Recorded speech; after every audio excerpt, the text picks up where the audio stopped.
All right, welcome. Today, we're diving into a movement that starts with something really simple. Not a big declaration, but a quiet, personal gesture. It's an invitation, really, to join a conversation that's already happening all around us. And it all begins right here, with this invitation. I mean, it sounds so simple, right? Just say hello to a plant. But this single phrase, it's like a seed from which this entire forest of connection can start to grow. It's the very first step on this shared journey. So, what is this EarthSong movement really? Well, at its heart, it's all about re-entering a relationship with the living world. And not just as a bunch of separate people, but as a community, together, rediscovering what it means to belong here. And look, this isn't about some one-time fleeting moment. The real power is in the repetition, you know? It's about building a real, felt relationship over time through this one simple, consistent act. It's a practice we can all share, creating this collective field of attention. Okay, so let's dig into that a little deeper. Because from that one simple act of saying hello, this whole profound philosophy starts to unfold. It's a different way of being that actually forms a living collaborative network that stretches all across the globe. You know, so many of us feel it, right? This deep sense of disconnection in modern life. Well, EarthSong suggests that the cure isn't some new invention or complicated plan. The medicine is simply relational repair.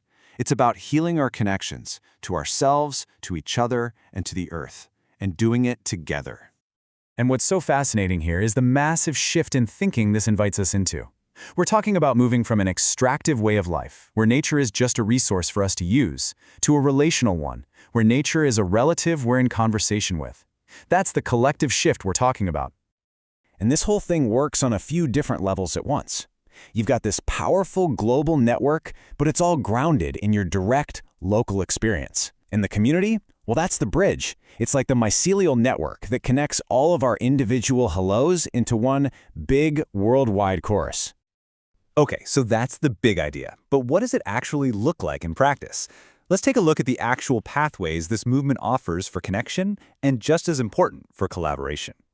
So here are some of the core practices. But it's not just a checklist, you know? These are really ways of learning how to listen again. They're designed to help all of us move from just understanding connection in our heads to actually feeling it in our bodies to being part of that living conversation. And this is a brilliant example of the collaborative heart of the movement. It completely reimagines what a partnership can be. It's not just a transaction anymore, it's symbiotic. Seriously, think of that mycelial network in a forest, where the fungi and the trees all support each other so the entire system can thrive. So get this. The really big idea here is that even commerce, even the way money moves, can be reframed as an ecological exchange. It's not just about funding anymore. It's about circulating resources to nourish the whole system.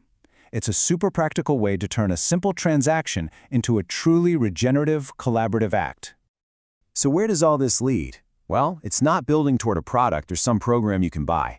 The vision is for a collective cultural emergence, a huge paradigm shift that we can only and must co-create together.